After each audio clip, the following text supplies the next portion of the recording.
નમસ્કાર દોસ્તો, તો આજે આપણે આવ્યા છીએ મારા કાકાના ખેતરમાં.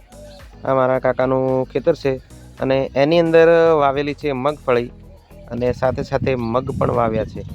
જો મિત્રો, આ છે મગફળી અને મગફળીના તમે ચારા ઉપર તમે જોઈ શકો છો કે મગ વાવેલા છે અને આ મગને જ હું બતાવવા માટે આજનો વિડીયો બનાવી રહ્યો છું.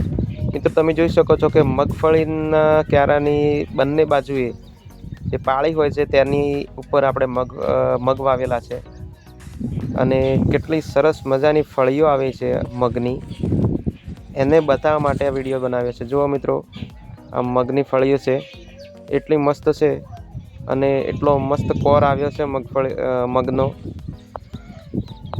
જુઓ મિત્રો, આખા જ ખેતરના જે પાળીઓ હોય છે એ પાળી ઉપર આપણે મગ વાવેલા છે, તમે જોઈ શકો છો એ પ્રમાણે. અને મગફળી તો સારી છે જ, તો આ પણ આ રીતે પણ આંતરપાક આપણે કરી શકીએ છીએ મિત્રો. મગફળીની સાથે અહીંયા મગ કર્યા છે. જુઓ મિત્રો, નાની નાની ફળીઓ પણ હવે આવી રહી છે, ફૂલ પણ છે અને ફળીઓ પણ લાગેલી જ છે.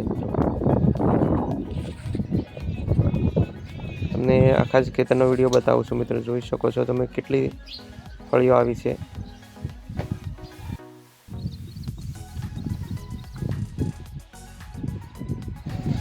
આ જુઓ મગ મિત્રો, આખા જ ખેતરની જે પાળીઓ છે તેની અંદર જોઈ શકો છો તમે મિત્રો. હજી પણ વધુ તમને ફળીઓ બતાવું છું મિત્રો, એકદમ જોરદાર લાગેલી છે. જુઓ મિત્રો, આ જુઓ મિત્રો, મગ કેટલા આવ્યા છે ફળીઓ. આંતરપાક તરીકે આપણે આ કરેલું છે મારા કાકાએ, અને અમે પણ મગ વાવ્યા છે, પરંતુ અમે આટલી બધી આખા જ ખેતરમાં નથી કર્યા, 2-3 પાળીઓ જ કરી. મિત્રો, અહીંયા વિડીયો સમાપ્ત કરીએ છીએ.